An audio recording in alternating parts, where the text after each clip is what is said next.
Les aventures de Tintin, par Hergé. Adapté par Catel Guillou. Avec la troupe des comédiens français. Le Temple du Soleil. 4e épisode.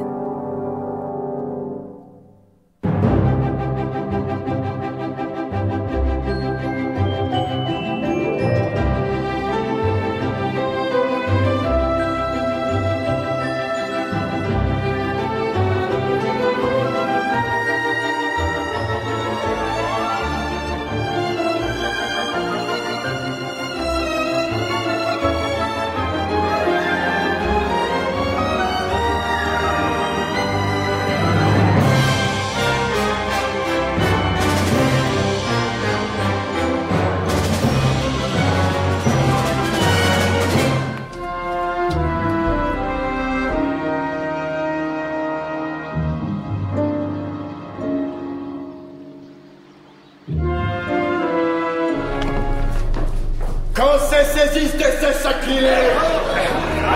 Arrière, poussière! Au large, espèce d'un cas de carnaval!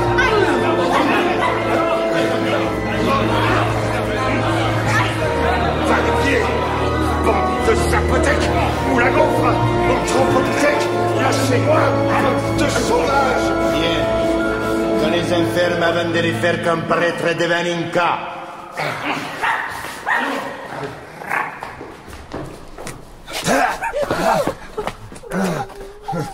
Ta cornichon! Ectoplasme! Grand lâche! Allons, Zorino, ne pleure pas. Nous en sortirons, tu verras. Dorifort! Terroriste! En sortir, oui, mais comment? Pauvre gosse. Tiens, mais qu'est-ce que j'ai là au fond de ma poche? Ah oui, c'est la médaille que j'ai reçue de cet Indien, à Jauja. Je l'avais tout à fait oubliée. Puisque tu vas vouloir partir quand même, pour apprendre ceci de la bombe écartée danger. Qui sait si... C'est peut-être une sorte de talisman qui protège celui qui le possède. Et dans ce cas, l'un de nous aurait la vie sauve. Tiens, Zorino, voilà quelque chose pour toi. Garde-le précieusement, cela pourra peut-être te servir. Merci, Tintin. Vous venir.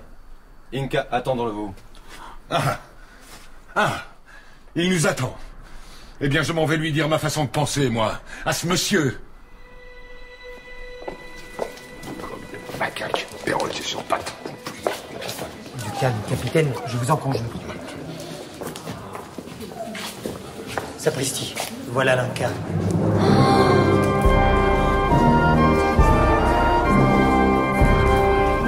Regardez, capitaine. Cet Indien à la droite de l'Inca, vous voyez? Eh bien, c'est Chiquito, l'ancien partenaire du général Alcazar que j'ai retrouvé à bord du Pachacamac. Étranger, je désire d'abord savoir de quelle manière et à la suite de quelle complicité vous avez réussi à pénétrer dans le Temple du Soleil. Noble fils du Soleil, c'est par un pur hasard que nous avons découvert l'entrée du temple. Elle se trouvait derrière une chute d'eau dans laquelle j'étais tombé. Bien.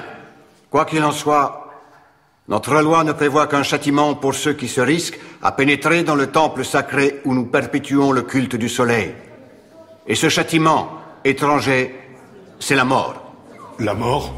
La mort, la mort! Et vous croyez que nous allons nous laisser massacrer ainsi, espèce de cannibale emplumé? Grâce, capitaine, taisez-vous. Noble fils du Soleil, permettez-moi de vous expliquer ce qui s'est passé. Notre but n'a jamais été de commettre un sacrilège. Simplement, nous étions à la recherche de notre ami, le professeur Tournesol, qui... Votre ami a osé se parer du bracelet sacré de Raskar Kapak. Votre ami sera, lui aussi, mis à mort. Vous n'avez pas le droit de tuer cet homme, mille sabords. Pas plus que de nous tuer, nous, mille tonnerres de Brest. C'est de l'assassinat pur et simple. Aussi, n'est-ce pas nous qui vous mettrons à mort? C'est le soleil lui-même qui, de ses rayons, mettra le feu au bûcher qui vous est destiné. Quant à ce jeune Indien qui a guidé ces étrangers et qui, de cette façon, a trahi sa race, il subira le châtiment réservé aux traîtres. qu'il soit immédiatement égorgé sur l'autel du soleil. Non! Millions de mille sabords! Le premier qui ose toucher à un seul cheveu de la tête de ce garçon, celui-là est un homme mort! Mon Dieu, j'y pense. Ta médaille, Zorino. Montre la médaille que je t'ai donnée. Voilà. Où as-tu volé cette médaille? Misérable petite vipère! Moi, pas volé, noble fils du soleil. Moi, pas volé. Tintin, donnez-moi cette médaille. Moi, pas volé. Et toi, chien d'étranger, où l'as-tu prise? Sans doute comme tes pareils en ont l'habitude, en violant la sépulture d'un de nos ancêtres. Noble fils du soleil, je demande la parole. C'est moi, oh noble fils du soleil, qui ai donné à ce jeune étranger la médaille sacrée. Comment? Toi, Huáscar, un grand prêtre du soleil, tu as commis le sacrilège de donner ce talisman à un ennemi de ta race? Ce n'est pas un ennemi de notre race, Seigneur. Je l'ai vu, de mes yeux vu, prendre tout seul la défense de cet enfant que brutalisaient deux de ces infâmes étrangers, que nous haïssons. C'est pour cela, sachant qu'il allait au-devant de graves dangers, que je lui ai donné cette médaille. Ai-je mal fait? Un noble fils du soleil. Non. Huáscar, tu as agi noblement. Mais ton geste n'aura servi qu'à sauver la vie de ce jeune Indien. Puisque le voilà protégé par ce talisman. Et non celle du jeune étranger qui, par sa générosité, s'est privé de sa seule chance de salut. Nos lois sont formelles. Il sera mis à mort ainsi que son compagnon. Cependant, je désire leur accorder une grâce. Ah non, il n'est pas si méchant qu'il en a l'air. Et cette grâce, la voici. Dans les 30 jours à venir, ils pourront choisir eux-mêmes le jour et l'heure où les rayons de l'astre sacré enflammeront leur bûcher. Je leur donne jusqu'à demain pour réfléchir et me porter leur réponse. Quoi? Quant à ces jeunes Indiens, il sera séparé de ses compagnons, et il aura donc la vie sauve. Mais il restera jusqu'à sa mort dans ce temple, afin que notre secret ne soit point divulgué au dehors. À présent qu'on amène ces étrangers, et qu'on les mette au secret jusqu'à demain. Telle est la volonté du Fils du Soleil.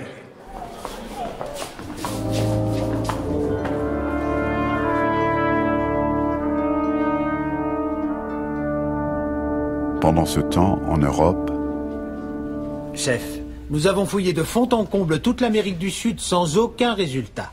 Tintin, le capitaine et le professeur Tournesol sont restés introuvables. Je dirais même plus, introuvables. Aussi avons-nous décidé d'entreprendre de nouvelles recherches sur des bases toutes neuves et avec des méthodes entièrement inédites. Je dirais même plus, c'est ce que nous avons décidé. Ah, et en quoi consistent ces méthodes?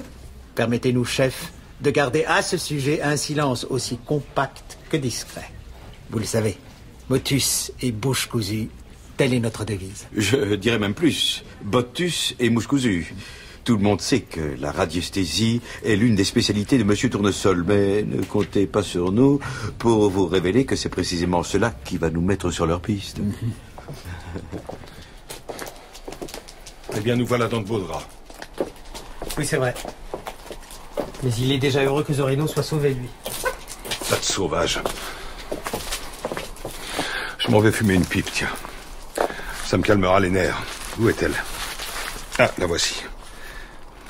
Et ça, qu'est-ce que c'est que ça? Ah oui. Je me souviens. Le journal qui a servi à emballer nos cartouches. Fini maintenant. Nous n'en aurons plus besoin. Ce n'est plus nous qui devrons allumer un feu à présent. On l'allumera pour nous, tonnerre de Brest. Que faire?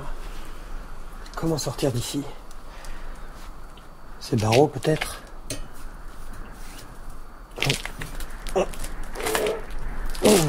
Non, hélas.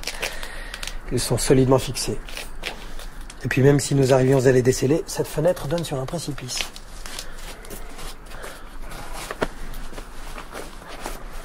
Il sabord, j'ai perdu mes allumettes.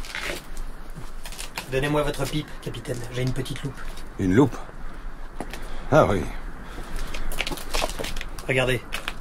Il suffit de placer la loupe dans l'axe des rayons du soleil et la pipe en dessous. Mille sabords. Ça prend.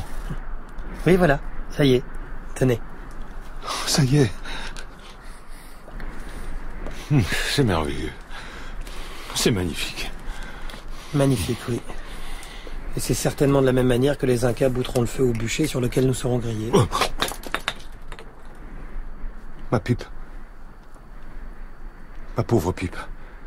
Elle est cassée, Mille sabords.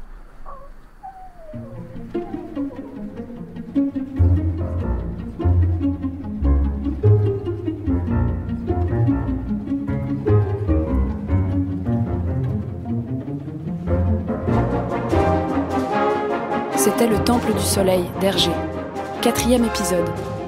Une coproduction France Culture, Hergé Moulinsart et la Comédie Française. Adaptation, Catel Guillon.